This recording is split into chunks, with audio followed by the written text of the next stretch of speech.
ನೀವು ನೋಡ್ತಾ ಇದ್ದೀರಲ್ವಾ, ಈ ನಾಟಿ ಕೋಳಿ ಸಾಕಾಣಿಕೆಯನ್ನ ಮಾಡಿದ್ದೆ ಆದ್ರೆ ರೈತರು ಒಳ್ಳೆ ಲಾಭವನ್ನ ಮಾಡಬಹುದು. ಯಾಕಂತಂದ್ರೆ ನಾಟಿ ಮೊಟ್ಟೆ ಆಗಿರ್ಬೋದು ಅಥವಾ ಮಾಂಸಕ್ಕೆ ಯಾವ ರೀತಿಯಾಗಿ ಡಿಮಾಂಡ್ ಇದೆ ಅನ್ನೋದು ನಿಮ್ಗೆಲ್ರಿಗೂ ಕೂಡ ಗೊತ್ತಿರಬಹುದು. ಯಾಕಂತಂದ್ರೆ ಈಗ ನಾಟಿ ಕೋಳಿ ಮೊಟ್ಟೆ ಅಂತ ಬಂದಾಗ ಸುಮಾರು 12 ರೂಪಾಯಿಗೆ ಮಾರಾಟ ಆಗುತ್ತೆ.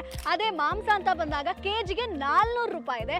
ಅದು ಕೂಡ ನೀವು ಈ ಪದ್ಧತಿಯಲ್ಲಿ ನಾಟಿ ಕೋಳಿ ಸಾಕಾಣಿಕೆಯನ್ನ ಮಾಡಿದ್ದೆ ಆದ್ರೆ ಲಾಭ ಮಾಡಬಹುದು. ಯಾಕಂತಂದ್ರೆ ಇಲ್ಲಿ ನೀವು ನೋಡ್ತಾ ಇರ್ಬೋದು, ಯಾವುದೇ ಶೆಡ್ಡು ಗಿಡ್ಡು ಏನು ಮಾಡ್ಕೊಂಡಿಲ್ಲ, ಬದಲಾಗಿ ಫೆನ್ಸಿಂಗ್ ಅನ್ನ ಮಾಡ್ಕೊಂಡಿದ್ದಾರೆ. ಸೊ ಈ ಫೆನ್ಸಿಂಗ್ ಅನ್ನ ಮಾಡ್ಕೊಂಡು ಕಡಿಮೆ ಖರ್ಚಿನಲ್ಲಿ ಅಂದ್ರೆ ಜಸ್ಟ್ ಒಂದು 10 ಗುಂಟೆ ಜಾಗದಲ್ಲಿ ಈ ನಾಟಿ ಕೋಳಿ ಸಾಕಾಣಿಕೆಯನ್ನ ಮಾಡ್ತಾ ಇದ್ದಾರೆ. ಕೇವಲ 10,000 ರೂಪಾಯಿ ಖರ್ಚಾಗಿದೆಯಂತೆ ಈ ಫೆನ್ಸಿಂಗ್ಗೆ.